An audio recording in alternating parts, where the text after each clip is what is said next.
പ്രിയപ്പെട്ടവരെ, പരമോന്നതനായ ദൈവം ഇന്നും നമ്മുടെ ഇടയിൽ ജീവിക്കുന്നു എന്നതിനുള്ള സാക്ഷ്യങ്ങൾ കാലാകാലഘട്ടങ്ങളിൽ സഭയുടെ ചരിത്രത്തിലുണ്ട്. ഇന്ന് ഷാലോം ടെലിവിഷനിലൂടെ സംപ്രേഷണം ചെയ്യാൻ വേണ്ടി ആഗ്രഹിക്കുന്ന ഒരു ജീവിത സാക്ഷ്യമെന്ന് പറയുന്നത്, കുടുംബജീവിതവുമായി ബന്ധപ്പെട്ട് ഏറെ തകർച്ചയിലൂടെ കടന്നുപോയ ഒരു സഹോദരി തൻ്റെ ജീവിതാനുഭവത്തിൽ എങ്ങനെയാണ് തൻ്റെ ജീവിതത്തിൽ ഈശോ ഇടപെട്ടത് എന്നും തൻ്റെ ജീവിതത്തെ കർത്താവ് നേടിയത് എങ്ങനെയാണ് എന്നും സ്വന്തം നാവ് കൊണ്ട് ലോകത്തോട് വിളിച്ചു പറയുവാൻ ഇന്നിവിടെ കടന്നു വന്നിട്ടുണ്ട്. പ്രിയപ്പെട്ടവരെ, ഈ സാക്ഷ്യം കേൾക്കുമ്പോൾ എനിക്ക് നിങ്ങളോടൊരു അപേക്ഷയുണ്ട്. ഷാലോം ടെലിവിഷൻ്റെ മുമ്പിലായിരിക്കുന്ന നിങ്ങൾ ഓരോരുത്തരോടും എനിക്കൊരു അപേക്ഷയുണ്ട്. കുടുംബജീവിതത്തിൽ തകർച്ചയിൽ കഴിയുന്ന ആരെങ്കിലും നിങ്ങളുടെ ചുറ്റുവട്ടത്ത്, നിങ്ങളുടെ കുടുംബത്തിൽ ബന്ധപ്പെട്ട ആരെങ്കിലുമൊക്കെ ഉണ്ടെങ്കിൽ ഇപ്പോൾ ഫോൺ എടുത്ത് നിങ്ങൾ വിളിക്കണം. ഇതൊരു സുവിശേഷ വേലയാണ്. Hallelujah, hallelujah. പ്രിയപ്പെട്ടവരെ, ഇന്ന് നമ്മളുമായിട്ട് തൻ്റെ ജീവിതാനുഭവം പങ്കുവെക്കുന്നത് സഹോദരി ബാലാമണി അൽഫോൻസാമയാണ്.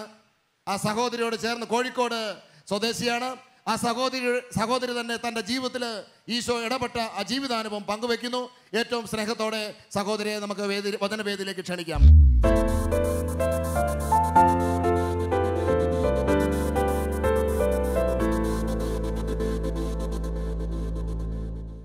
നമുക്കൊരു നിമിഷം ഈശോയുടെ തിരുസന്നിധിയിൽ എഴുന്നേറ്റ് നിൽക്കാം. ഈ സമയം വരെയും ദൈവം നമ്മെ നയിച്ച ആ വലിയ അനന്തമായ സ്നേഹത്തെ ഓർത്ത് നമുക്ക് നന്ദി പറയാം. നമ്മുടെ ബാഹ്യമായ കണ്ണുകളെ നമുക്ക് നടച്ച് കരങ്ങൾ നെഞ്ചോട് ചേർത്ത് വെക്കാം. ഈ നൈറ്റ് വിജിലിലൂടെ ദൈവം എന്നെയും നിന്നെയും സ്പർശിക്കുവാനായിട്ട് ആഗ്രഹിക്കുന്നു. എൻ്റെ വേദനകൾ, പ്രയാസങ്ങൾ, അസ്വസ്ഥതകൾ, ബുദ്ധിമുട്ടുകൾ ഏറ്റെടുക്കുവാനായിട്ട് ദൈവം ആഗ്രഹിക്കുന്നു. ആരെല്ലാം സമ്പൂർണ്ണമായിട്ടും യേശുവിൻ്റെ കരങ്ങളിലേക്ക് പൂർണ്ണമായി സമർപ്പിക്കുന്നുവോ അവരുടെ ജീവിതത്തിൽ ദൈവം അത്ഭുതം പ്രവർത്തിക്കും. നമുക്ക് നമ്മുടെ ജീവിതങ്ങളെ ദൈവകരങ്ങളിലേക്ക് കൊടുക്കാം. ദൈവം അറിയാതെ എൻ്റെ ജീവിതത്തിൽ ഇന്നുവരെ ഒന്നും സംഭവിച്ചിട്ടില്ല. ദൈവം അരുളാതെ എൻ്റെ ജീവിതത്തിൽ ഇന്നുവരെ ഒന്നും ലഭിച്ചിട്ടുമില്ല. നമുക്ക് നമ്മുടെ യേശുവിനെ ഒരു നിമിഷം ഉൾക്കണ്ണുകൾ കൊണ്ടൊന്ന് കാണാം.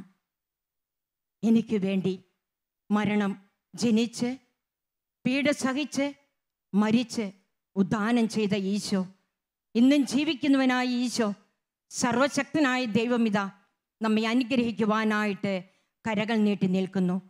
ഒരു നിമിഷം നമുക്ക് പരിശുദ്ധി അമ്മയോട് ചേർന്ന് നാമം വിളിച്ച് പ്രാർത്ഥിക്കാം. നന്മ നിറഞ്ഞ മറിയമേ സുസ്തി, കർത്താവ് അങ്ങയോട് കൂടെ സ്ത്രീകളിൽ അങ്ങ് അനുഗ്രഹിക്കപ്പെട്ടവളാവുന്നു. അങ്ങയുടെ ഉദരത്തിൻ ഫലമായി ഈശോ അനുഗ്രഹിക്കപ്പെട്ടവനാവുന്നു.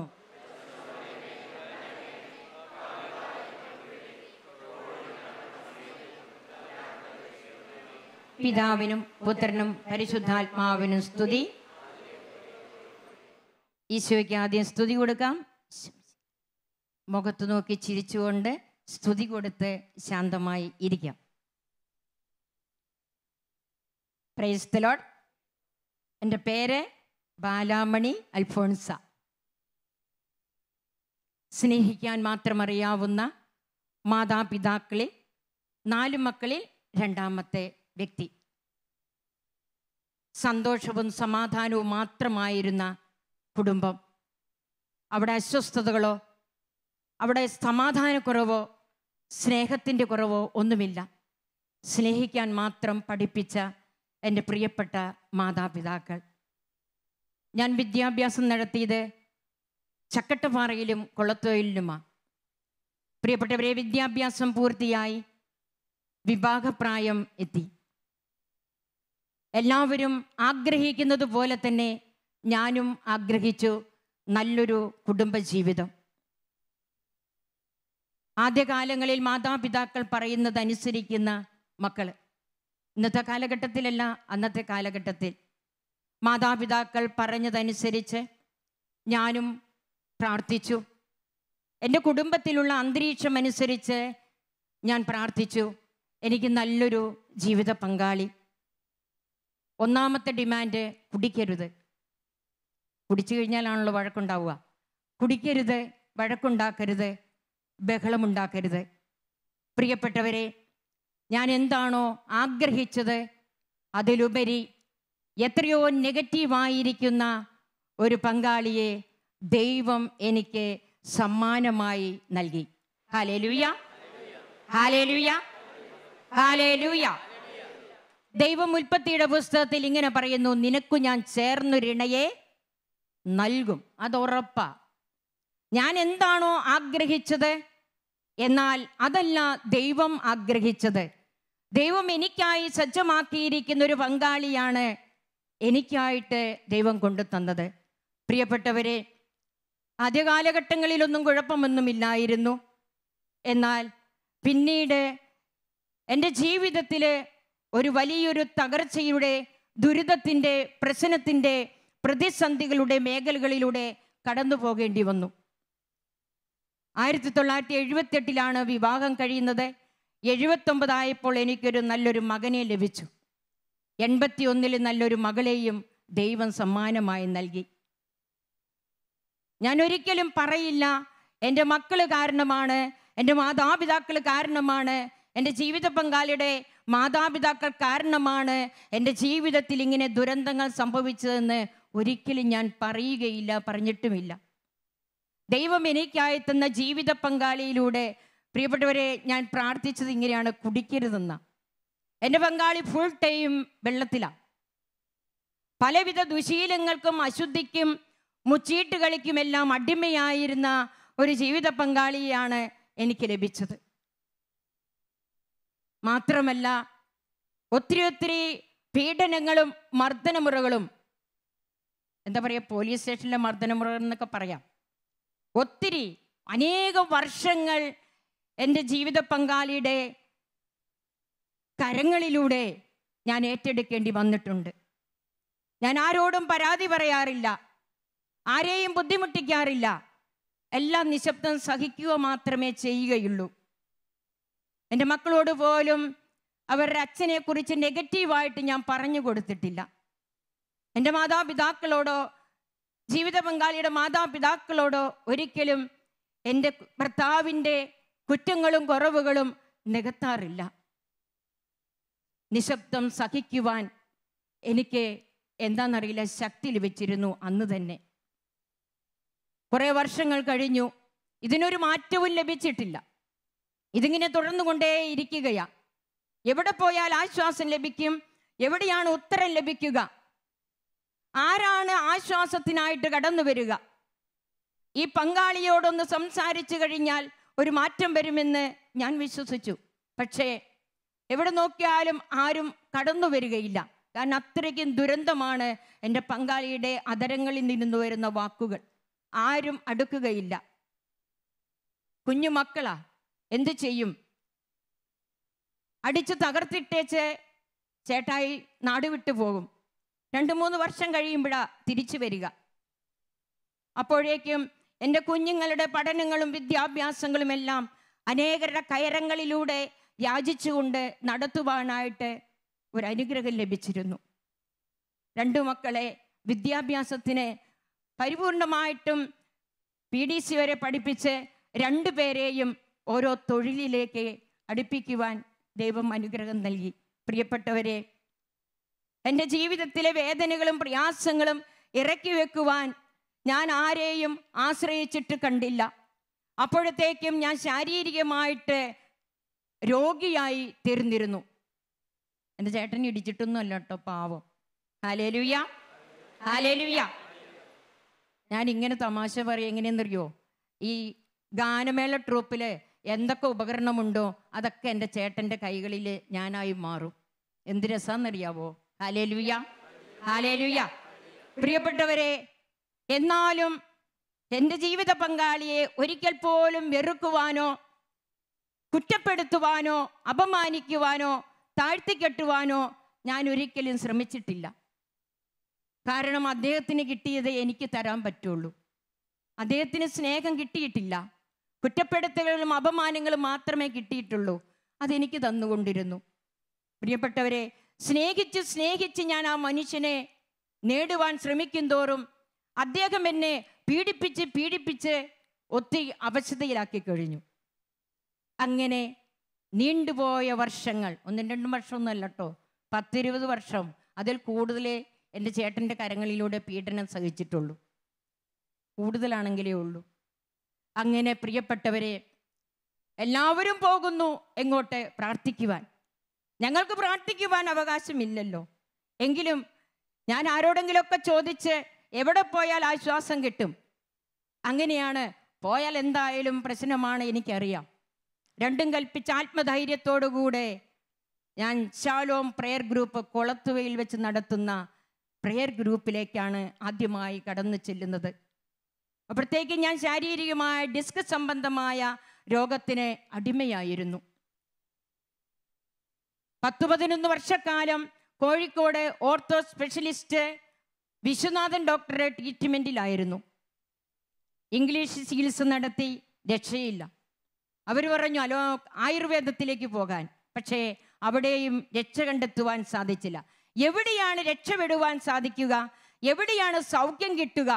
ഇതാണല്ലോ തകർന്നു വീഴുന്ന ജീവിതങ്ങൾ ആഗ്രഹിക്കുന്നത്. ഞാനും ആഗ്രഹിച്ചു, ആരാണ് ആശ്വാസം തരിക? ആരാണ് സമാധാനം തരിക? ആരുടെ അരികിൽ പോയാൽ സൗഖ്യം കിട്ടും? ഞാനും അന്വേഷിച്ചു. അന്വേഷണത്തിൻ്റെ ഒടുവിലാണ് കൊളത്തുവയിലെ തെങ്ങിൻ തോപ്പിൽ ഞാൻ എത്തിച്ചേരുന്നത്. പ്രിയപ്പെട്ടവരെ, ഞാൻ ഇന്നിവിടെ നിൽക്കുന്നുണ്ടെങ്കിൽ അതിൻ്റെ ഏക പങ്ക് ശാലോമിന് തന്നെയാണ്. എന്നെ ഏകമായിട്ട് മനസ്സിലാക്കിയ 3 വ്യക്തിത്വങ്ങളാണ് ബെന്നി പുന്നത്തറയും സ്റ്റെല്ലാൻ്റെയും അല്ലുമമ്മിയും. ജീവിതത്തിലെ വേദനകളും പ്രയാസങ്ങളും ഏറി വരുമ്പോഴും ഒരു താങ്ങായി നിൽക്കുവാൻ, ഒരു തുണയായി നിൽക്കുവാൻ ഒരു വ്യക്തിയുണ്ടെങ്കിൽ അവർ തകർന്നു പോവുകയില്ല. എനിക്കത് മനസ്സിലായി കഴിഞ്ഞു. അങ്ങനെ ശാലോമില് എന്ത് പ്രാർത്ഥിക്കണമെന്നോ എങ്ങനെ സ്തുതിക്കണമെന്നോ എനിക്കറിയില്ല. എല്ലാവരും പ്രാർത്ഥിക്കുന്നു, ഞാൻ അതുകൊണ്ട് പ്രാർത്ഥിക്കുന്നു. എല്ലാവരും സ്തുതിക്കുന്നു, ഞാൻ അതുപോലെ സ്തുതിക്കുന്നു. പ്രിയപ്പെട്ടവരെ, ഞാനവിടെ 1.5 വർഷക്കാലം ആ പ്രെയർ ഗ്രൂപ്പിലേക്ക് കടന്നു ചെല്ലും. പേടിയാ, ഭയപ്പാടോടുകൂടിയാ എൻ്റെ യേശു ക്രിസ്തുവിൻ്റെ അരിയിലേക്ക് ഞാൻ കടന്നു ചെല്ലുന്നത്. എന്താണെന്നറിയാമോ? തിരിച്ചു വന്നാൽ എനിക്കറിയാം പീഡനമുണ്ടാകുമെന്ന്. എങ്കിലും സാരമില്ല, എൻ്റെ യേശുവിനെ കുറിച്ച് കേട്ടു, എന്നാൽ ഒന്ന് പോയി നോക്കാം. യേശു സ്നേഹിക്കുന്നവനാണെന്നും ആശ്വാസം തരുന്നവനാണെന്നും തളർന്നവരെ ഉയർത്തുന്നവനാണെന്നും കേട്ടിട്ടേ ഉള്ളൂ. ജോബിന്റെ പുസ്തകം ഇങ്ങനെ പറയുന്നു, ഞാൻ യേശുവിനെ കുറിച്ച്, ദൈവത്തെക്കുറിച്ച് കേട്ടിട്ടേ ഉണ്ടായിരുന്നുള്ളൂ. എന്നാൽ ശാലോം പ്രെയർ ഗ്രൂപ്പിലേക്ക് കടന്നു ചെന്നപ്പോൾ യേശുവിനെ കാണുവാൻ, ദർശിക്കുവാൻ, അനുഭവിക്കുവാനായിട്ട് സാധിച്ചു. എൻ്റെ വേദനകൾ ഞാൻ അവിടെ പറഞ്ഞില്ല, എൻ്റെ രോഗങ്ങൾ ഞാൻ പറഞ്ഞില്ല, ദാമ്പത്യപരമായി തകർന്ന കാര്യങ്ങൾ ഞാൻ അവിടെ പറഞ്ഞില്ല. എല്ലാവരും പ്രാർത്ഥിക്കുന്നത് പോലെ ഞാനും പ്രാർത്ഥിച്ചു. പ്രിയപ്പെട്ടവരെ, സങ്കീർത്തനം 148:45 ഇങ്ങനെ പറയുന്നു, ഹൃദയം തകർന്നവർക്ക് കർത്താവ് സമീപസ്ഥനാണ്. മനമുരുകിയവരെ ഹൃദയപരമാർത്ഥതയോടെ വിളിച്ചപേക്ഷിക്കുന്നവർക്ക് കർത്താവ് ഉത്തരമരുളും. പ്രിയപ്പെട്ടവരെ, ഞാൻ നെഞ്ചു പൊട്ടി അവിടുന്ന് സ്തുതിച്ചു പ്രാർത്ഥിച്ചു. 1-2 ദിവസമൊന്നുമല്ല, ഒരു 1.5 വർഷക്കാലം. അങ്ങനെ അവിടെ ബെന്നി സാറിൻ്റെ നേതൃത്വത്തിൽ ഒരു ഹീലിംഗ് ശുശ്രൂഷ നടത്തുമ്പോൾ അവിടെ ഇപ്രകാരം ഒരു അനൗൺസ്മെന്റ് നടത്തി. ബാലാമണി എന്ന സഹോദരിയുടെ 11 വർഷക്കാലത്തെ ഡിസ്ക് സംബന്ധമായ രോഗം കർത്താവ് സുഖപ്പെടുത്തുന്നു. അതോടൊപ്പം ആ സഹോദരിയുടെ ദാമ്പത്യ ബന്ധം ഇതാ കർത്താവ് കൂട്ടിച്ചേർക്കുന്നു. പ്രിയപ്പെട്ടവരെ, എനിക്ക് എന്താണ് പറയേണ്ടതെന്ന് അറിയത്തില്ല. സ്തുതിച്ച് ആനന്ദ നൃത്തമാടുവാനായിട്ട് തോന്നി. കരഘോഷം മുഴക്കി ആളുകളെല്ലാം നോക്കുന്നുണ്ട്. യേശു ക്രിസ്തുവിനെ ലഭിച്ചു കഴിഞ്ഞാൽ അടച്ചു വെക്കുവാനായിട്ട് സാധിക്കില്ല. അതരത്തെ തുറന്ന് സ്തുതിക്കുവാനേ പറ്റത്തുള്ളൂ. എൻ്റെ ദൈവം എനിക്ക് നൽകിയ വലിയൊരു കൃപ അത് ശാലോമിലൂടെയാണ് ലഭിച്ചത്. അന്നു മുതൽ എൻ്റെ ഈശോയെ എൻ്റെ ഹൃദയത്തിൽ രാജാവായി പൂജിക്കുവാൻ ആരംഭിച്ചു. എനിക്കറിയാം സഹനങ്ങൾ പുറകെ വരുമെന്ന്, പീഡനങ്ങൾ പുറകെ വരുമെന്ന് എനിക്കറിയാം. എങ്കിലും എൻ്റെ യേശുവിനെ നേടുക എന്നത് മാത്രമായിരുന്നു ആ തെങ്ങിൻ തോട്ടത്തിൽ വെച്ച് ഞാൻ തീരുമാനമെടുത്തത്. തിരിച്ച് വീട്ടിലേക്ക് വന്നു. വീട്ടിൽ വരുമ്പോഴേ ഞാൻ അന്വേഷിക്കും, മക്കളെ അച്ഛൻ വന്നു. എനിക്കറിയാം 1-2 വർഷമൊക്കെ കഴിഞ്ഞാലേ ആൾ തിരിച്ചു വരുള്ളൂ. എനിക്കതൊരു വഴിയായി മാറി. നാട് വിട്ടു പോകുന്നത് ചെറിയൊരു സന്തോഷമായിട്ട് ഞാൻ കരുതി. എൻ്റെ യേശുവിൻ്റെ അടുത്തേക്ക് പോകാമല്ലോ. അങ്ങനെയാണ് പ്രിയപ്പെട്ടവരെ എൻ്റെ യേശുവിൻ്റെ അരികിലേക്ക് പോകുവാൻ എനിക്കൊരു വഴിയായി മാറ്റിയത് എൻ്റെ പങ്കാളിയാ. ഞാൻ ഇന്നും ഓർക്കുകയാ, സ്നേഹിക്കുവാനും എന്നെ നോക്കുവാനും എൻ്റെ മക്കളെ സ്നേഹിക്കുവാനും കഴിയുന്നൊരു പങ്കാളിയായിരുന്നുവെങ്കിൽ ഒരിക്കലും ഞാൻ എൻ്റെ യേശുവിനെ അറിയില്ലായിരുന്നു. ദൈവത്തിന്റെ വചനം പറയുന്നുണ്ട്, വിശുദ്ധ ലിഖിതങ്ങളോ ദൈവത്തിന്റെ ശക്തിയോ അറിയാത്തത് കൊണ്ടല്ലേ നിങ്ങൾക്ക് തെറ്റുപറ്റിയത്. അതെ പ്രിയപ്പെട്ടവരെ, വിശുദ്ധ ലിഖിതങ്ങള്, ദൈവത്തിന്റെ സ്നേഹം, ദൈവത്തിന്റെ കരുണ അവിടെ വെച്ച് എൻ്റെ ജീവിതത്തിൽ, എൻ്റെ ഹൃദയത്തിൽ, എൻ്റെ മജ്ജയിൽ, എൻ്റെ മാംസത്തിൽ നിറഞ്ഞു കവിയുവാൻ തുടങ്ങി. അങ്ങനെ പ്രാർത്ഥനയ്ക്ക് പോകും, വീട്ടിലേക്ക് വരും. പ്രിയപ്പെട്ടവരെ, അങ്ങനെ വർഷങ്ങൾ കഴിഞ്ഞു. എൻ്റെ യേശുവിനെ കൂടാതുള്ളൊരു ജീവിതം ഇല്ലെന്നായി എൻ്റെ ജീവിതത്തിൽ, തുറന്നു കൊണ്ടുപോകുന്ന ജീവിതം. അങ്ങനെ വർഷങ്ങൾ കഴിഞ്ഞ എൻ്റെ ജീവിത പങ്കാളി ഒരു സുപ്രഭാതത്തിൽ തിരിച്ചു വരുന്നു. അപ്പോഴത്തേക്കും എൻ്റെ വീടും സ്ഥലവും എല്ലാം നഷ്ടപ്പെട്ടു പോയി. എൻ്റെ കുടുംബത്തിലാണ് പിന്നത്തെ വാസം. എല്ലാം നിശബ്ദം സഹിക്കുക മാത്രമേ ചെയ്യുള്ളൂ, കരയാൻ മാത്രം അറിയാം. ഇന്ന് കരയുകയില്ല. ചിലപ്പോൾ ചേട്ടൻ്റെ കാര്യം പറയുമ്പോൾ മാത്രമേ സങ്കടം വരാറുള്ളൂ. പ്രിയപ്പെട്ടവരെ, അവിടെ നിന്ന് എത്രയോ അപമാനങ്ങൾ ഏൽക്കേണ്ടി വന്നു സ്വന്തം വീട്ടിൽ നിന്ന്. എൻ്റെ അച്ഛനും അമ്മയല്ല, സഹോദരങ്ങളിലൂടെ. അവിടെ നിന്ന് പ്രിയപ്പെട്ടവരെ, ആരുമറിയാതെ എന്നും പ്രാർത്ഥനയിൽ കൊളത്തുവയിലേക്ക് പോകും. ഞാൻ എന്നും CJ വർഗീയ അച്ഛനെ ഓർക്കാറുണ്ട്. എപ്പോൾ പോയാലും ഞാൻ അച്ഛൻ്റെ അടുത്ത് പോയി മുട്ടയിൽ നിന്നുകൊണ്ട് കൈവെപ്പ് പ്രാർത്ഥന മേടിക്കും. ഒരു അഭിഷേകമാത്. അങ്ങനെ പ്രിയപ്പെട്ടവരെ തുറന്നുകൊണ്ടേയിരുന്നു. എൻ്റെ പങ്കാളി തിരിച്ചു വന്നു. തിരിച്ചു വന്നപ്പോൾ ജനങ്ങൾ പലവിധമാണല്ലോ. അവർ പറഞ്ഞു കൊടുത്തു, ഇങ്ങനെയൊരു സംഭവമുണ്ട്. പിന്നത്തെ പോരൊന്നും പറയണ്ട. ഏതായാലും തയ്യാറായി, ഏറ്റെടുത്തു. അങ്ങനെ പ്രിയപ്പെട്ടവരെ, എൻ്റെ ജീവിതത്തിലെ ഓരോ നിമിഷവും ദൈവം വളർത്തുകയായിരുന്നു, നയിക്കുകയായിരുന്നു, നടത്തുകയായിരുന്നു. ഒരു ഭാഗത്ത് സഹനങ്ങളും പ്രശ്നങ്ങളും പ്രതിസന്ധികളും, മറുഭാഗത്ത് എൻ്റെ യേശുവെന്ന ശക്തനായവൻ എൻ്റെ ജീവിതത്തിൽ ഇടപെടുന്ന അനുഭവം. എനിക്ക് യേശു ക്രിസ്തുവിനെ ലഭിച്ചു കഴിഞ്ഞപ്പോൾ ആദ്യത്തെ കരച്ചിലെല്ലാം നിർത്തി. സഹനമൊരു എന്താ പറയുക, ഒരു ലഹരിയായിട്ട് മാറി. ഏതു ഭാഗത്തു നിന്ന് സഹനം വന്നാലും, ഏത് പ്രശ്നം വന്നാലും എൻ്റെ കർത്താവിൻ്റെ കൂടെയുണ്ടെന്നുള്ള വലിയൊരു വിശ്വാസം എനിക്ക് ലഭിച്ചു. എൻ്റെ ജീവിത പങ്കാളി പ്രിയപ്പെട്ടവരെ തിരിച്ചു വന്നു. തിരിച്ചു വന്നപ്പോൾ എൻ്റെ മാതാപിതാക്കൾ സസന്തോഷം എൻ്റെ ജീവിത പങ്കാളിയെ സ്വീകരിച്ചു. അവിടെ നിന്ന് വീണ്ടും ജോലിക്കായിട്ട് പോകും, അതല്ലെങ്കിൽ നടുവിട്ടു പോകും. ഇങ്ങനെ തുടർന്നുകൊണ്ടേയിരുന്നു. ഒരിക്കല് എൻ്റെ ജീവിതത്തിൽ മറക്കാനാവാത്തൊരു സംഭവം ഉണ്ടായത്, ജീവിത പങ്കാളി നാടുവിട്ടുപോയ സമയത്താണ് എൻ്റെ പ്രിയപ്പെട്ട 2 കുഞ്ഞുങ്ങളുടെയും വിവാഹം. ആർഭാടമില്ലാതെ, ആഘോഷമില്ലാതെ, അരങ്ങുകളില്ലാതെ, ആൾക്കൂട്ടമില്ലാത്ത എൻ്റെ മക്കളുടെ വിവാഹം. അവിടെയും ഞാൻ പരാതി പറഞ്ഞില്ല. എന്നാൽ എൻ്റെ മക്കളെ ഞാൻ പറഞ്ഞു പഠിപ്പിച്ചു, അപ്പനെ ഒരിക്കലും വെറുക്കരുത്, അപ്പനെ സ്നേഹിക്കണം. അപ്പം സുബോധത്താൽ ആയിരിക്കില്ല ഇതൊന്നും സംഭവിക്കുന്നത്, ചെയ്യുന്നത്. എൻ്റെ കുഞ്ഞുങ്ങൾക്ക് അപ്പനെ വെറുക്കാനായിട്ട് ഞാൻ പഠിപ്പിച്ചിട്ടില്ല. അവർക്ക് സ്നേഹമായിരുന്നു അവരുടെ അച്ഛനോട്. ഒരിക്കലും അവർക്ക് വെറുക്കുവാനായിട്ട് പറ്റിയിട്ടില്ല പ്രിയപ്പെട്ടവരെ. അങ്ങനെ വർഷങ്ങൾ കഴിഞ്ഞു. എൻ്റെ ജീവിത പങ്കാളി ഒരിക്കൽ മലപ്പുറത്ത് നല്ല ജോലിക്കാരനാ, ജോലി ചെയ്തുകൊണ്ടിരിക്കുമ്പോൾ പെട്ടെന്നൊരു തളർച്ചയുണ്ടാകുന്നു. അങ്ങനെ മെഡിക്കൽ കോളേജിലേക്ക് പ്രിയപ്പെട്ടവരെ എൻ്റെ ജീവിത പങ്കാളി കടന്നു വരികയാണ്. കടന്നു വന്ന് ഒരു സാറിൻ്റെ നമ്പറിലൂടെ വിളിച്ച് എൻ്റെ മകനും എൻ്റെ മകൻ്റെ ഭാര്യയും മെഡിക്കൽ കോളേജിലേക്ക് ഓടിയെത്തി. പ്രൊഫസറും മറ്റ് ഡോക്ടർമാരുമെല്ലാം ചെക്കപ്പിന് വിധേയനാക്കി.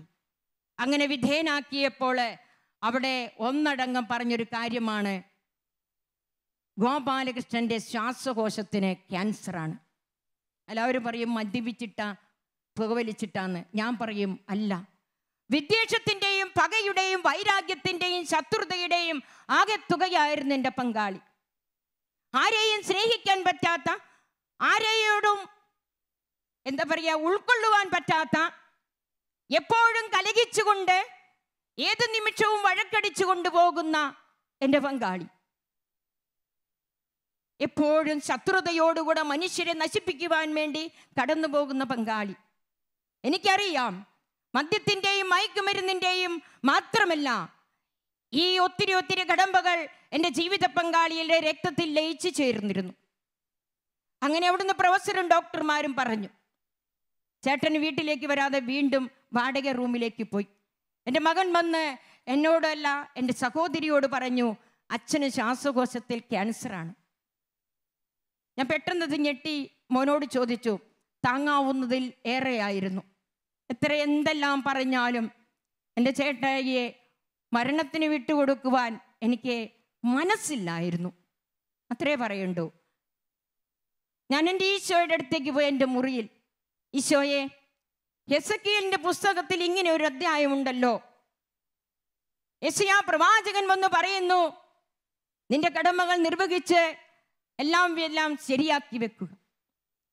വീണ്ടും യെശയ്യാ പ്രവാചകൻ വന്ന് യെസക്കിയേലിനോട് പറയുന്നു, നിന്റെ ആയുസ് 15 വർഷക്കാലം നീട്ടിത്തരും. പ്രിയപ്പെട്ടവരെ, ഈ അധ്യായം ഞാൻ വായിച്ചിട്ടുണ്ട്. മകൻ വന്ന് പറഞ്ഞു, അച്ഛൻ 1 മാസമേ ജീവിച്ചിരിക്കുള്ളൂ. ഞാൻ പറഞ്ഞു, പോരാ, പാപത്തിൽ മരിക്കുവാൻ ഞാൻ അനുവദിക്കുകയില്ല, അശുദ്ധിയിൽ മരിക്കുവാൻ ഞാൻ അനുവദിക്കുകയില്ല. എത്രയൊക്കെ ആയാലും ദൈവം തന്ന ജീവിത പങ്കാളി. ഞാൻ പ്രാർത്ഥിച്ചു ദൈവത്തോട്, ദൈവമേ, എനിക്കൊരു 2 വർഷക്കാലം തരണമേ. ഭിക്ഷയാചിച്ച് ചോദിച്ചു മേടിച്ച ഒരു ജീവിതം എൻ്റെ പങ്കാളിക്കുണ്ട്.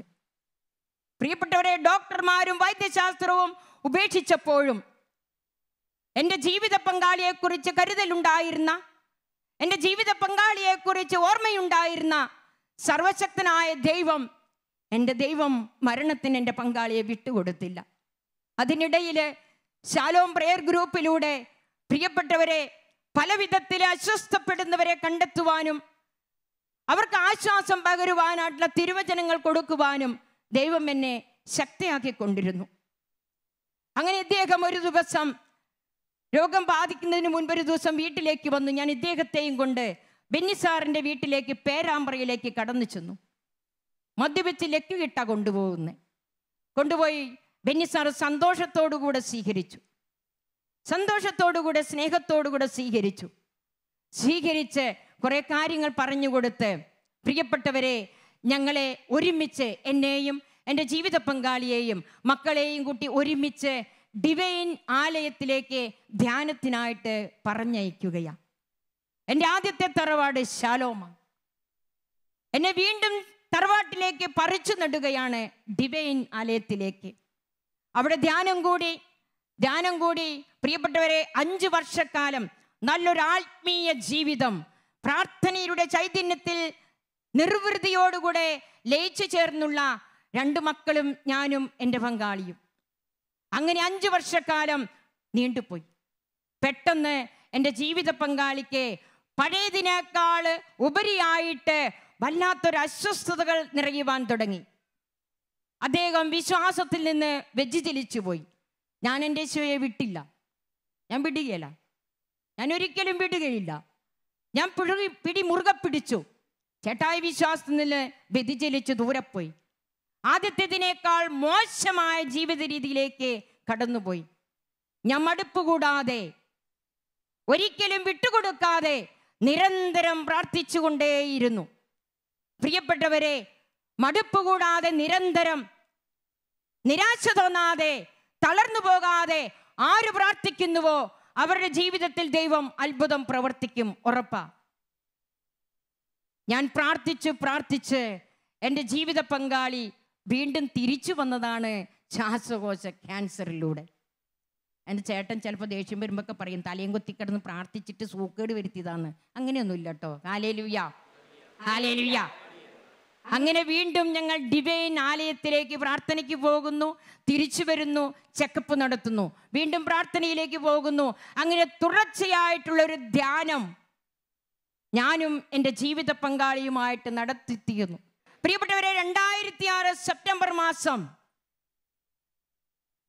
വീണ്ടും ഞങ്ങള് ഈ അതികഠിനമായ രോഗത്തോടുകൂടെ ഡിവൈൻ ആലയത്തിൽ പോയി ധ്യാനിക്കാൻ പോവുകയാണ്.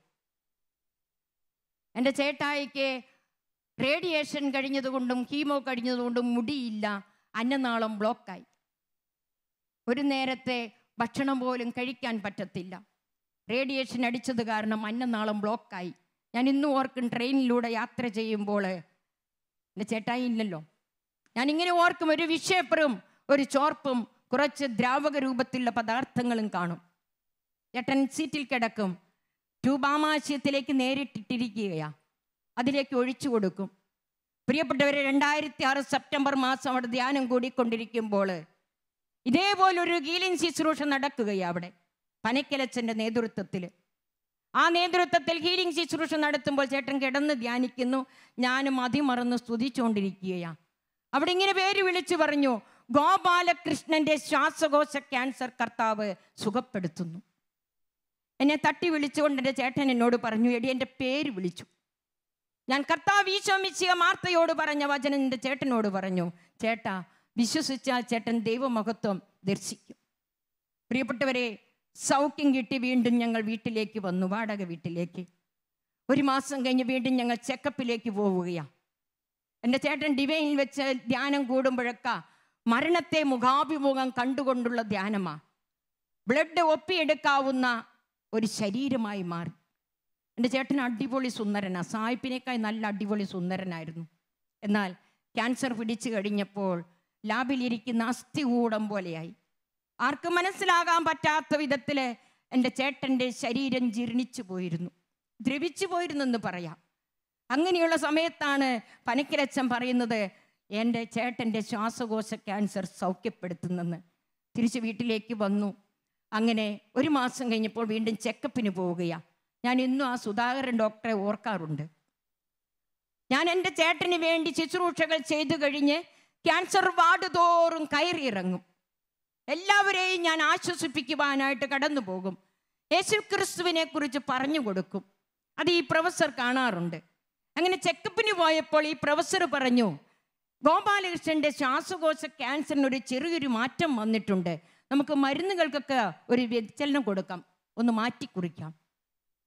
അങ്ങനെ പ്രിയപ്പെട്ടവരെ, പ്രൊഫസർ വീണ്ടും പറയും, എടാ തൻ്റെ മിടുക്കുകൊണ്ടൊന്നും അല്ല, ദൈവം എന്തോ അത്ഭുതം പ്രവർത്തിച്ചതും ഈ സ്ത്രീയുടെ പ്രാർത്ഥനയുടെ ഫലവുമാണ് നീ ഇന്ന് ജീവിച്ചിരിക്കുന്നത്. പ്രിയപ്പെട്ടവരെ, ഒരു സ്ത്രീ കണ്ണുനീരോടുകൂടെ പ്രാർത്ഥിക്കുകയാണ് എങ്കിൽ ഭർത്താവല്ല, മക്കളല്ല, സഹോദരങ്ങളല്ല മാനസാന്തരപ്പെടുമെന്ന് ഉറപ്പാണ്. നമുക്കറിയാമല്ലോ വിശുദ്ധ മോനിക്ക പുണ്യവതിയുടെ കാര്യം. എത്രയോ വർഷങ്ങൾ തൻ്റെ ഭർത്താവിനും പ്രിയപ്പെട്ട നശിച്ചുകൊണ്ടിരിക്കുന്ന മക്കൾക്കും വേണ്ടി പ്രാർത്ഥിച്ച മോനിക്ക പുണ്യവതി. അവിടെ പരാതികളില്ലായിരുന്നു, അസ്വസ്ഥതകളില്ലായിരുന്നു. പ്രിയപ്പെട്ടവരെ, നിങ്ങളുടെ ജീവിതത്തിലെ ജീവിത പങ്കാളിയെ സ്നേഹിക്കുവാൻ പറ്റാത്ത അസ്വസ്ഥതകൾ എന്തെങ്കിലും ഉണ്ടെങ്കിൽ ഇന്നു മുതൽ നിങ്ങൾ സ്നേഹിക്കുവാൻ തുടങ്ങിയാൽ നിങ്ങളുടെ കുടുംബത്തിൽ അനുഗ്രഹം ചൊരിയും. എത്രയോ ദമ്പതിമാരിന്ന് അകന്നു കഴിയുന്നുണ്ട്. എന്തുകൊണ്ടാണ്? അവരുടെ കുറവുകൾ, പോരായ്മകളെ സ്നേഹിക്കാൻ പറ്റാത്തത് കൊണ്ട്. രോഗിയായി കിടന്നാൽ ആർക്കും വേണ്ട. പ്രിയപ്പെട്ടവരെ, ദൈവം പറയുന്നുണ്ട്, ദൈവം യോജിപ്പിച്ചത് മനുഷ്യൻ വേർപെടുത്താതിരിക്കട്ടെ എന്ന്. എൻ്റെ ജീവിതത്തിലെ പ്രശ്നങ്ങളും സഹനങ്ങളും ഞാൻ ആരോടും പറഞ്ഞില്ലായിരുന്നു. എന്നാൽ കാലക്രമേണ എൻ്റെ വീട്ടുകാരും മക്കളും സഹോദരങ്ങളും ചേട്ടൻ്റെ വീട്ടുകാരും അറിഞ്ഞു. എന്നോട് പറഞ്ഞു, ഈ സാധനത്തിനെ കൊണ്ട് കളയാൻ, അല്ലെങ്കിൽ ഡൈവേഴ്സ് ചെയ്യാൻ. ഹല്ലേലൂയ. ഇന്ന് 1-2 പറഞ്ഞതിന് രണ്ടാമത്തിന് ഡൈവേഴ്സാ. പള്ളിയിൽ നിന്ന് ഇറങ്ങണ്ട, അപ്പോഴത്തേക്ക് ഡൈവേഴ്സ്, അല്ലെങ്കിൽ വിവാഹം കഴിഞ്ഞ അന്ന് തന്നെ ഡൈവേഴ്സ്. എന്നോടെല്ലാവരും പറഞ്ഞു ഡൈവേഴ്സ് ചെയ്യാൻ. ഞാൻ പറഞ്ഞു, ഒരിക്കലുമില്ല. എൻ്റെ ദൈവം എന്നെ ഏൽപ്പിച്ചതാണ് എങ്കിൽ അതിനെ പൊന്നുപോലെ ദൈവകരങ്ങളിൽ ഏൽപ്പിക്കാനാണ് കർത്താവ് എന്നെ സുരക്ഷിതമായി ഏൽപ്പിച്ചിരിക്കുന്നത്. അതുവരെ ഞാൻ ഓട്ടം തുടരും. Hallelujah, hallelujah, hallelujah. പ്രിയപ്പെട്ടവരെ, സൗഖ്യം കഴിഞ്ഞ് വീണ്ടും ഞങ്ങൾ ഒരു പ്രയാണം ആരംഭിച്ചു, ഒരു ആത്മീയ യാത്ര ആരംഭിക്കുകയാണ്. ഒരു സവാരി, ആത്മീയ സവാരി. എവിടേക്കുമല്ല, ഡിവൈൻ ആലയം. വേറെ എവിടെയും പോയിട്ടില്ല, ഡിവൈൻ ആലയത്തിൽ. അത് കഴിഞ്ഞൊരിക്കൽ ഞങ്ങൾ കൊളത്തുവയിൽ റിട്രീറ്റ് സെന്ററിൽ ധ്യാനിക്കാൻ പോയി. ഈ 2 സ്ഥലത്തുമല്ലാതെ വേറൊരിടത്തും എൻ്റെ ചേട്ടൻ ധ്യാനത്തിന് പോയിട്ടുമില്ല. പ്രിയപ്പെട്ടവരെ, അങ്ങനെ സന്തോഷത്തിൻ്റെ, സമാധാനത്തിൻ്റെ, സ്വസ്ഥതയുടെ ഒരു ധ്യാനം കൂടുകയാണ്.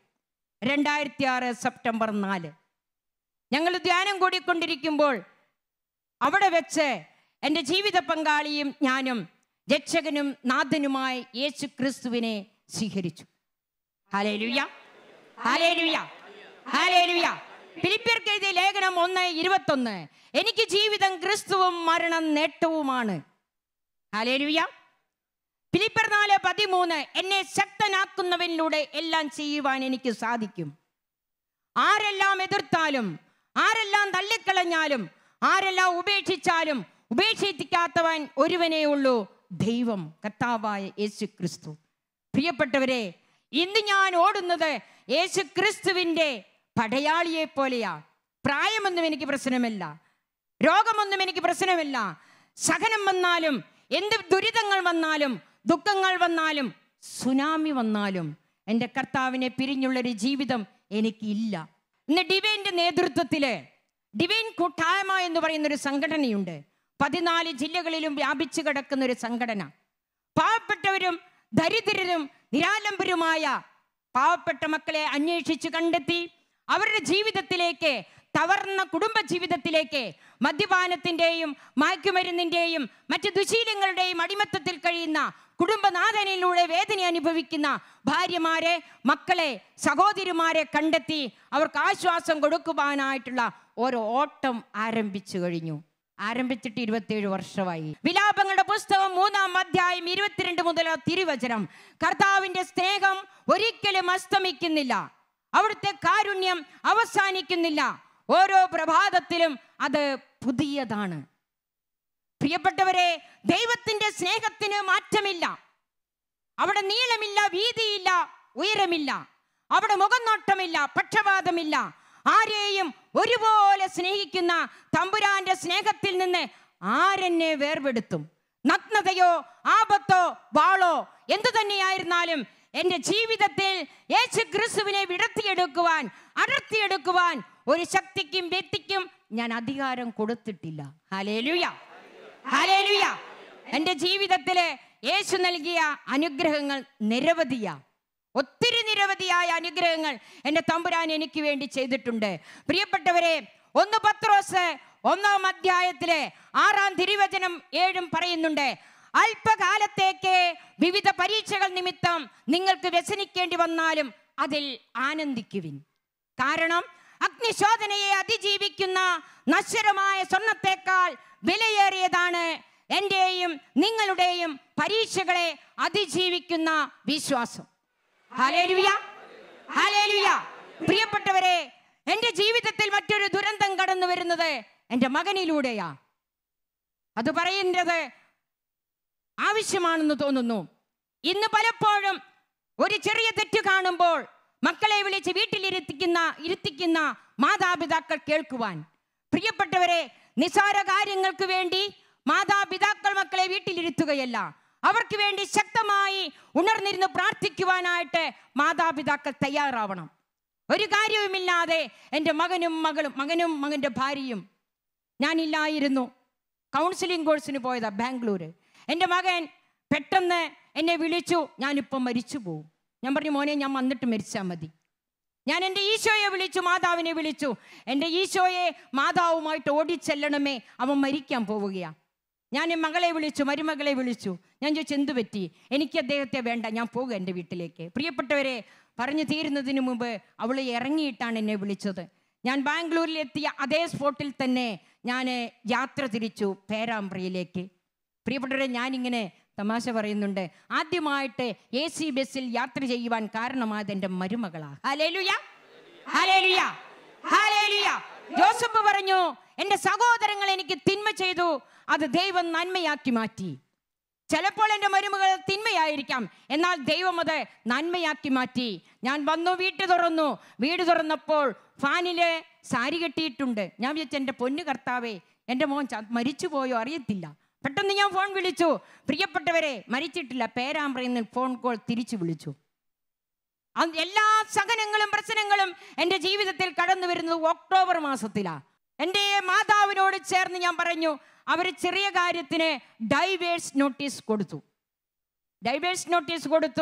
ഡൈവേഴ്സ് തകൃതിയായിട്ട് നടത്തുവാൻ വേണ്ടി കോഴിക്കോട് കോടതിയിൽ ഇങ്ങനെ ഞങ്ങളെ വിളിക്കും, ഞങ്ങൾ പോകും.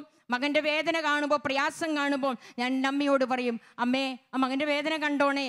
പ്രിയപ്പെട്ടവരെ, നിരന്തരം എൻ്റെ പരിശുദ്ധ കന്യകാമറിയത്തെ ശല്യം ചെയ്തു. എൻ്റെ യേശുക്രിസ്തുവിനെ ശല്യം ചെയ്തു. ഞാൻ യേശുക്രിസ്തുവിന്റെ സ്നേഹവുമായിട്ട് പോകുമ്പോൾ, കരുണയെക്കുറിച്ച് പറയുമ്പോൾ, ദാമ്പത്യ ബന്ധത്തെക്കുറിച്ച് പറയുമ്പോൾ, എൻ്റെ മകനും മകൻ്റെ ഭാര്യയും പിരിഞ്ഞു പോയാൽ എനിക്കൊരിക്കലും അത് സത്യസന്ധതയോടുകൂടെ പറയാൻ പറ്റില്ല. അതുകൊണ്ട് എൻ്റെ മക്കൾ ഒരിക്കലും ഡൈവേഴ്സ് ആവരുത്. പ്രിയപ്പെട്ടവരെ, ഒക്ടോബർ കഴിഞ്ഞു, നവംബർ കഴിഞ്ഞു, ഡിസംബർ മാസം ഡൈവേഴ്സിന് ഒരു ദിവസം മാത്രം ദൈവം പ്രവർത്തിക്കുന്നു എന്ന് ഇന്നും ഞാൻ മനസ്സിലാക്കുന്നു. അപ്പനും അമ്മയും വിളിച്ചു. മോൻ പറഞ്ഞു നിങ്ങൾ വിളിക്കണ്ട, എൻ്റെ ഭാര്യ വിളിക്കട്ടെ. അങ്ങനെ പ്രിയപ്പെട്ടവരെ, ഡിസംബർ 29 കോടതിയിൽ പോകണം ഡൈവേഴ്സ് ഒപ്പിടാൻ.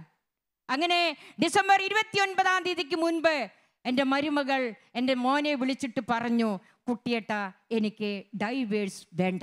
Praise the Lord. Hallelujah, hallelujah. പ്രിയപ്പെട്ടവരെ, ഇന്നവരെ സന്തോഷവും സമാധാനവുമായിട്ട് സ്വസ്ഥമായിട്ട് കുടുംബജീവിതം നയിക്കുന്നു. Hallelujah, hallelujah. പ്രാർത്ഥിക്കുകയും യാചിക്കുകയും ചെയ്യുന്നതെന്തും ലഭിക്കുമെന്ന് ഉറച്ചു വിശ്വസിക്കുക. അത് ലഭിക്കുക തന്നെ ചെയ്യും. വിളിക്കേണ്ടവനെ വിളിക്കേണ്ടതുപോലെ വിളിക്കേണ്ട സമയത്ത് വിളിച്ചാൽ വിളി കേൾക്കും. സഹനങ്ങളും വേദനകളും പ്രയാസങ്ങളും കടന്നു വരുമ്പോൾ ദൈവത്തിന്റെ വചനവും വിശുദ്ധ ബലിയർപ്പണവും ദിവ്യകാരുണ്യ സ്വീകരണവും അതുപോലെ തന്നെ പരിശുദ്ധ ജപമാലയുമാണ് എന്നെ ഇന്നും പിടിച്ചു നിർത്തുന്ന ഘടകങ്ങൾ.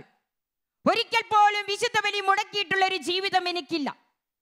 ഒരിക്കൽ പോലും പ്രിയപ്പെട്ടവരെ ദിവ്യകാരുണ്യം സ്വീകരിക്കാത്ത നിമിഷങ്ങൾ ഉണ്ടോ എന്ന് ചോദിച്ചാൽ എൻ്റെ മകളുടെ കൂടെ രാജസ്ഥാനിൽ പോകുമ്പോഴാ. ആ സ്ഥലത്ത് പള്ളിയില്ല. Hallelujah, hallelujah. അത് ഞാൻ എന്താ പറയുക, മുൻകൂർ ജാമ്യം എന്ന് പറഞ്ഞ പോലെ ഒരു 3-4 കുർബാനയൊക്കെ സ്വീകരിച്ച് ഒരുമിച്ചങ്ങ് പോകും. പ്രിയപ്പെട്ടവരെ, നിങ്ങളെ സ്നേഹിക്കുന്ന ദൈവം പ്രത്യുപകാരമായിട്ട് നിങ്ങൾക്ക് എന്തു കൊടുക്കുവാൻ സാധിക്കും? നിനക്ക് വേണ്ടി തന്നിരിക്കുന്ന നിന്റെ പങ്കാളിയെ, നിന്റെ മക്കളെ, സഹോദരങ്ങളെ, പ്രായമായിരിക്കുന്ന മാതാപിതാക്കളെ സ്നേഹിച്ച് സ്നേഹിച്ച് സ്നേഹിച്ച് വേണം പ്രിയപ്പെട്ടവരെ അവരെ നേടിയെടുക്കുവാൻ. എൻ്റെ പങ്കാളിയെ ഞാൻ സ്നേഹിച്ച് സ്നേഹിച്ച് സ്നേഹിച്ച് നേടിയെടുത്തതാ. അങ്ങനെ തന്നെ നേടിയെടുത്തതാ. എന്തെല്ലാം പറഞ്ഞാലും എൻ്റെ ഈശോയോട് ചേർന്ന് നിന്നുകൊണ്ട് എൻ്റെ പങ്കാളിയെ സ്നേഹിക്കുവാൻ എനിക്ക് സാധിച്ചിട്ടുണ്ട്. പ്രിയപ്പെട്ടവരെ, ഒരിക്കലും ഇത് മറക്കാൻ പറ്റത്തില്ല. അങ്ങനെ പ്രിയപ്പെട്ടവരെ, അന്നനാളത്തിൻ്റെ ബ്ലോക്ക് കാരണം പ്രൊഫസർ പറഞ്ഞു നമുക്കൊരു ഓപ്പറേഷൻ ചെയ്യാം. അങ്ങനെ 2006 നവംബർ മാസത്തിലെ 24 കോഴിക്കോട് മെഡിക്കൽ കോളേജിൽ അഡ്മിറ്റ് ആവുന്നു. ഒരു പ്ലാസ്റ്റിക് സർജറി ചെയ്യാമെന്ന് പറഞ്ഞ് പ്രൊഫസർ മുൻകൈയെടുത്ത് ഓപ്പറേഷന് വേണ്ടി പോയതാ. അങ്ങനെ 25 7 മണിക്കാണ് ഓപ്പറേഷൻ. പ്രിയപ്പെട്ട സഹോദരങ്ങളെ, എൻ്റെ പങ്കാളിക്ക് ഓപ്പറേഷൻ ചെയ്യുന്നതിന് മുൻപേ ഈ ലോകത്തിൽ നിന്ന് സൈലന്റ് അറ്റാക്കിലൂടെ വിട പറയേണ്ടി വന്നു. ഇന്നെൻ്റെ ചേട്ടൻ യേശുവിൻ്റെ സന്നിധിയിൽ അഭയം പ്രാപിച്ചിട്ട് 13 വർഷമായി. Hallelujah, hallelujah. എൻ്റെ ചേട്ടൻ പോകുന്നതിന് മുൻപ് എന്നോടൊരു കാര്യം പറയുമായിരുന്നു. നമുക്ക് ആത്മീയ മാസിക കൊടുത്ത് ഇതുപോലെ തകർന്ന കുടുംബജീവിതങ്ങൾ, മദ്യത്തിൻ്റെയും മയക്കുമരുന്നിൻ്റെയും മുച്ചിട്ടുകളുടെയും അടിമത്തത്തിൽ കഴിയുന്ന പങ്കാളിയുടെ ജീവിതത്തിൽ ദുരിതം അനുഭവിക്കുന്ന ഭാര്യമാരെ, മക്കളെ, സഹോദരിമാരെ, അമ്മമാരെ ആശ്വസിപ്പിക്കുവാൻ നമുക്ക് പോകണമെന്ന് പറയുമായിരുന്നു. ആ ദൗത്യം ഇന്ന് ഏറ്റെടുത്തുകൊണ്ട് പല സ്ഥലങ്ങളിലും ഞാൻ ഓടുകയാ.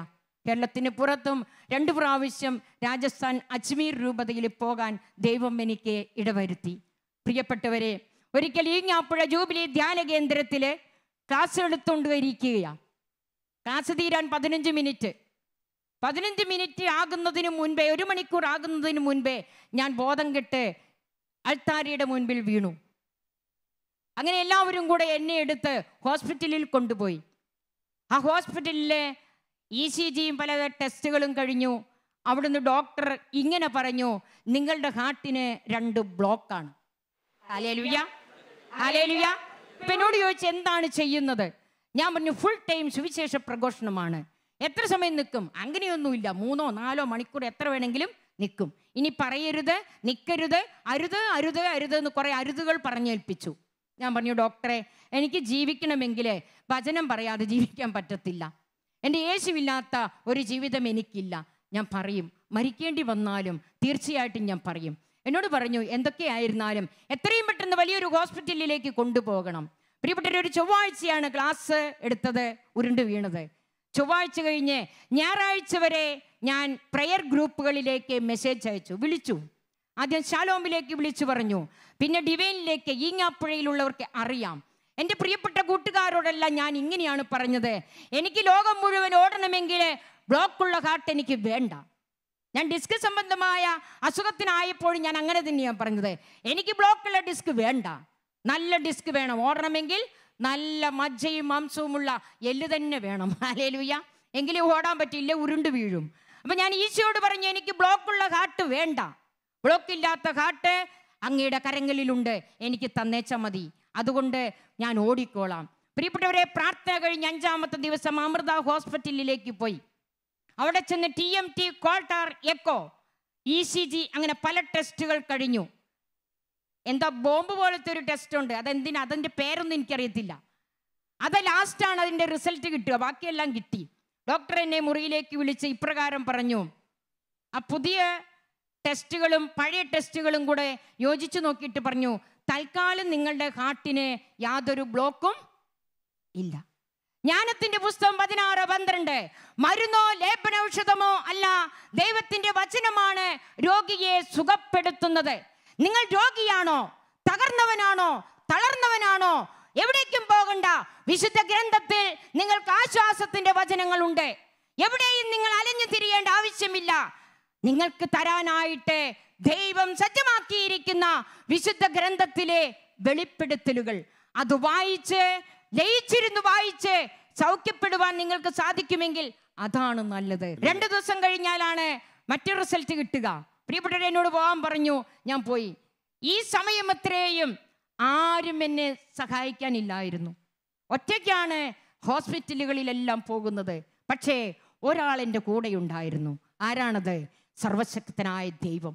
എവിടെ പോയാലും എനിക്ക് കൂട്ടുകൂടുവാൻ, എനിക്ക് ചങ്ങാത്തം കൂടുവാൻ, എൻ്റെ വേദനകളിൽ പങ്കുകൊള്ളുവാൻ, എന്നെ ആശ്വസിപ്പിക്കുവാൻ ഒരു സർവശക്തനായ ദൈവമുണ്ടെന്ന് അറിയുവാൻ വൈകിപ്പോയി. പ്രിയപ്പെട്ടവരെ, എൻ്റെ ജീവിതം ക്രിസ്തുവായി മരണം നേട്ടമായി കണ്ടുകൊണ്ട് എൻ്റെ യേശുവിന് വേണ്ടി ഞാൻ ജീവിക്കുകയാ ഇന്നും. എൻ്റെ പ്രിയപ്പെട്ടവരെ, ആ റിസൾട്ടും കൂടെ വന്നു. ഡോക്ടർ പറഞ്ഞു, നിങ്ങൾക്ക് യാതൊരു കംപ്ലൈൻറ്റും ഇല്ല, കുറച്ച് മരുന്നുകൾ തരാം, അത് കഴിച്ച് ഞാൻ ഈ പറയുന്നതൊന്നും ചെയ്യരുത്. അവിടെയും കുറേ അരുതുകൾ പറഞ്ഞു. പക്ഷേ ഇന്ന് പ്രിയപ്പെട്ടവരെ, കുറച്ച് നാളൊക്കെ നാവിനടിയിൽ മരുന്നൊക്കെ വെച്ചു, അങ്ങനെ നടന്നു. ഒരിക്കൽ ഡിവൈൻ ശുശ്രൂഷയ്ക്ക് പോകുമ്പോൾ, ആരാധനയും കൗൺസിലിങ്ങും ഒക്കെ ഉള്ളപ്പോൾ വിളിക്കും. അങ്ങനെ പോകുമ്പോൾ ക്രൂശിത രൂപത്തിൽ ചെന്ന് നിന്ന് പ്രാർത്ഥിക്കുമ്പോൾ എൻ്റെ ഈശോ എന്നോട് പറഞ്ഞു, നീ എന്തിനാ വേസ്റ്റ് കൊണ്ട് നടക്കുന്നത്? അപ്പം എനിക്കറിയാം എൻ്റെ ബാഗിൽ ഈ നാവിൽ വെക്കുന്ന ഗുളികകളെല്ലാം സുരക്ഷിതമാണെന്ന്. കർത്താവ് സൗഖ്യം തന്നിട്ട് ഞാൻ എന്ത് ചെയ്യുന്നു? ഈ ഗുളികകളും കൊണ്ട് നടക്കുക. ഞാൻ ആ കുരിശിൻ ചൂട്ടിലേക്ക് വലിച്ചെറിഞ്ഞു. പ്രിയപ്പെട്ടവരെ, ഇന്ന് 5-6 വർഷമാകുന്നു യാതൊരു മരുന്നുകളും ഇല്ലാതെ, കാട്ടിനൊരു ബ്ലോക്കും ഇല്ലാതെ. ഇന്ന് ഇത്രയല്ല ഒച്ച, ഇതിലും ഒച്ചയിൽ എൻ്റെ യേശു ക്രിസ്തുവിൻ്റെ വചനം പറഞ്ഞുകൊണ്ട് ഓടുവാൻ ദൈവം എനിക്ക് ശക്തിയും കൃപയും തരുന്നത് പരിശുദ്ധാത്മാവിൻ്റെ ബലത്താല, പരിശുദ്ധ രക്തത്തിന്റെ സംരക്ഷണത്താല. പ്രിയപ്പെട്ടവരെ, നിയമാവർത്തന പുസ്തകം 32-ാം അധ്യായം 10-ാം തിരുവചനം ഇങ്ങനെ പറയുന്നു, അവിടുന്ന് എന്നെ മരുഭൂമിയിൽ ശൂന്യതയോരിയിടുന്ന മണലാരണ്യത്തിൽ കണ്ടെത്തി. അവിടുന്ന് എന്നെ വാരിപ്പുണർന്ന് തൻ്റെ കണ്ണിലുള്ളിയായി സൂക്ഷിച്ചു. കൂടി ചലിപ്പിക്കുകയും ചിറകളിന്മേൽ കുഞ്ഞുങ്ങളെ വഹിക്കുകയും ചെയ്യുന്ന കഴുകനെ പോലെ എന്നെ നയിച്ചത് എൻ്റെ കർത്താവാണ്. Hallelujah, hallelujah, hallelujah. പുറപ്പാട് 9:15-16, ഞാൻ കരം നീട്ടി നിന്നെയും ജനത്തെയും മഹാമാരിയാൽ പ്രഹരിച്ചിരുന്നുവെങ്കിൽ നീ ഇതിനകം ഭൂമിക്ക് മുകളിൽ നിന്ന് തുടച്ചു നീക്കപ്പെടുമായിരുന്നു. എന്നാൽ എൻ്റെ ശക്തി നിനക്ക് കാണിച്ചു തരാനും ലോകം മുഴുവൻ യേശുനാമം മഹത്വപ്പെടാനും വേണ്ടിയാണ് പ്രിയപ്പെട്ടവരെ ഈ ബാലാമണി അൽഫോൻസിയെ ദൈവം ജീവിക്കുവാൻ അനുവദിച്ചത്. Hallelujah, hallelujah. ഞാൻ ഉറച്ചു വിശ്വസിക്കുന്നു, എൻ്റെ തമ്പുരാന് എൻ്റെ ജീവിത പങ്കാളിയുടെ കരങ്ങളിലൂടെ എന്നോ മൺമറഞ്ഞു പോകേണ്ടിയിരുന്ന എൻ്റെ ജീവിതം, അഗാധ ഗർത്തങ്ങളിലെ താണുപോകേണ്ടിയിരുന്ന എൻ്റെ ജീവിതം, പല വ്യക്തികളിലൂടെ എന്നെ ശാലോമിലേക്ക് കൊണ്ടുപോകുവാനും ആ ശാലോമിലൂടെ പ്രിയപ്പെട്ടവരെ ഈ ലോകത്തിലെ ജനതകളോട് മുഴുവനും ദൈവവചനം പ്രസംഗിക്കുവാനുമായിട്ട് ദൈവം എന്നെ ഉപകരണമാക്കിയെങ്കിൽ നിങ്ങളെയും ദൈവം ഉപകരണമാക്കുവാൻ ആഗ്രഹിക്കുന്നു. നിനക്ക് മനസ്സുണ്ടോ? നീ സുഖം പ്രാപിക്കുവാൻ നിനക്ക് മനസ്സുണ്ടോ? മനസ്സുണ്ടെങ്കിൽ മാത്രമേ യേശുവിനെ സൗഖ്യപ്പെടുത്തുവാനായിട്ട് സാധിക്കുകയുള്ളൂ. പ്രിയപ്പെട്ടവരെ, എനിക്കിന്ന് പറയാൻ പറ്റും, ഇന്ന് ഞാൻ തികച്ചും സംതൃപ്തയാണ്. എൻ്റെ സഹോദരി പറയും, ഇവൾക്ക് ഒരു പ്രയാസവും ഇല്ല. സത്യമായിട്ടും യേശുവിനെ അറിഞ്ഞതിന് ശേഷം എൻ്റെ ജീവിതത്തിൽ പ്രയാസമില്ല. പ്രയാസപ്പെടുന്നവരെ ആശ്വസിപ്പിക്കുകയാണ് എൻ്റെ ദൗത്യം. പ്രിയപ്പെട്ടവരെ, പ്രയാസങ്ങൾ കടന്നു വരുന്ന ദിവസങ്ങൾ, കരഞ്ഞു കരഞ്ഞ് ജീവിതം ഒരു ദുരിതപൂർണമായ നിമിഷങ്ങൾ ഉണ്ടായിരുന്നു. കർത്താവ് പറയുന്നു, ജെറമിയ 31 അധ്യായം 9 വചനവും 16 വചനവും, കണ്ണുനീരോടെയാണ് അവർ വരുന്നത്, ഞാൻ അവരെ ആശ്വസിപ്പിച്ച് നയിക്കും, അവരുടെ വഴി സുഗമമായിരിക്കും, അവർക്കൊരിക്കലും കാലിടറുകയില്ല. വീണ്ടും പറയുന്നു, കരച്ചിൽ നിർത്തി കണ്ണുനീർ തുടക്കെ, നിന്റെ യാതനകൾക്ക് ദൈവം പ്രതിഫലം തരും. പ്രത്യേകിച്ച് ഭാര്യ ഭർത്താക്കന്മാരെ, നിങ്ങളോടൊരു അപേക്ഷയാണ്, സ്നേഹിക്കുക. നിങ്ങൾ സ്നേഹിച്ചെങ്കിലേ മക്കൾക്ക് നിങ്ങളെ സ്നേഹിക്കാൻ പറ്റൂ. നിങ്ങൾ പരസ്പരം സ്നേഹിക്കുമ്പോൾ, വിട്ടുവീഴ്ച ചെയ്യുമ്പോൾ, രോഗക്കിടക്കയിലാണെങ്കിൽ ആരായിരുന്നാലും, ഭാര്യയായിരുന്നാലും ഭർത്താവായിരുന്നാലും അവരെ ശുശ്രൂഷിക്കേണ്ട കടമ ഓരോ ഭാര്യയ്ക്കും ഭർത്താവിനും ഉണ്ട്. നാം ശുശ്രൂഷിക്കുമ്പോഴാണ് നമ്മുടെ മക്കൾ നമ്മളെ ശുശ്രൂഷിക്കുക. പ്രിയപ്പെട്ടവരെ, ദൈവം ഈ നിമിഷം നമ്മളെ ഏറ്റെടുക്കുവാൻ ആഗ്രഹിക്കുന്നു. പ്രത്യേകിച്ച് സഹോദരിമാർ പ്രാർത്ഥിക്കുമ്പോൾ തീർച്ചയായിട്ടും ദൈവം നമ്മെ നയിക്കും. നമുക്കൊരു നിമിഷം ദൈവത്തിൻ്റെ മുൻപിൽ എഴുന്നേറ്റ് നിൽക്കാം. എഴുന്നേറ്റ് നിന്ന് കണ്ണുകൾ അടച്ച് കരങ്ങൾ നെഞ്ചോട് ചേർത്ത് ദൈവത്തോട് നമുക്ക് പ്രാർത്ഥിക്കാം. ദൈവം അറിയാതെ എൻ്റെ ജീവിതത്തിൽ ഇന്നുവരെ ഒന്നും സംഭവിച്ചിട്ടില്ല. ദൈവം അരുളാതെ ഇന്നുവരെ എൻ്റെ ജീവിതത്തിൽ ഒന്നും ലഭിച്ചിട്ടുമില്ല. പ്രിയപ്പെട്ടവരെ, നീയൊന്ന് ദൈവത്തിൻ്റെ മുൻപിൽ സാഷ്ടാംഗം വീഴുവാൻ തയ്യാറായാൽ, 1 പത്രോസ് 5:7 പറയുന്നില്ലേ, നീ ദൈവത്തിന്റെ ശക്തമായ കരത്തിൻ കീഴിലെ താഴ്മയോടെ നിൽക്കുക, തക്ക സമയത്ത് ദൈവം നമ്മെ ഉയർത്തും. നമുക്കൊരു നിമിഷം ദൈവത്തെ സ്തുതിച്ച് മഹത്വപ്പെടുത്താം. ഹല്ലേലൂയ, ഹല്ലേലൂയ, ഹല്ലേലൂയ, യേശുവേ, യേശുവേ, യേശുവേ, ഹല്ലേലൂയ, ഹല്ലേലൂയ, ഹല്ലേലൂയ, യേശുവേ, യേശുവേ, യേശുവേ, hallelujah, hallelujah, hallelujah, hallelujah, hallelujah, hallelujah, hallelujah, യേശുവേ, യേശുവേ, യേശുവേ, യേശുവേ, യേശുവേ, യേശുവേ, അകരം തുറന്ന് തുതിക്കട്ടെ, മനം തുറന്ന് തുതിക്കട്ടെ. ഹല്ലേലൂയ, ഹല്ലേലൂയ, ഹല്ലേലൂയ, യേശുവേ, യേശുവേ, യേശുവേ, യേശുവേ, യേശുവേ, യേശുവേ, യേശുവേ, യേശുവേ, യേശുവേ, യേശുവേ, യേശുവേ, യേശുവേ, യേശുവേ. സാധുവാകുമെന്നെ സ്നേഹിച്ചു, സ്വന്ത ജീവൻ തന്ന സ്നേഹമേ, നന്ദിയല്ലാതൊന്നുമില്ലപ്പാ, എന്റെ നാവൽ ചൊല്ലിടുവാനാ, സ്തോത്രമല്ലാതൊന്നുമില്ലപ്പാ, എന്റെ നാവൽ ചൊല്ലിടുവാനാ. സാധുവാകുമെന്നെ സ്നേഹിച്ചു, സ്വന്ത ജീവൻ തന്ന സ്നേഹമേ, നന്ദിയല്ലാതൊന്നുമില്ലപ്പാ, എന്റെ നാവൽ ചൊല്ലിടുവാനാ, സ്തോത്രമല്ലാതൊന്നുമില്ലപ്പാ, എന്റെ നാവൽ ചൊല്ലിടുവാനാ. നിത്യസ്നേഹമോർക്കുമ്പോൾ ചേർന്ന് പാടാം. ഒരുമിച്ച് പാടാം. എങ്ങനെ സ്തുതിക്കാതിരുന്നിടും, ചേർന്ന് പാടാം. ആ കരുണയോർക്കുമ്പോൾ, ത്യാഗമോർക്കുമ്പോൾ, എങ്ങനെ വാഴ്ത്താതിരുന്നിടും, നിത്യസ്നേഹമോർക്കുമ്പോൾ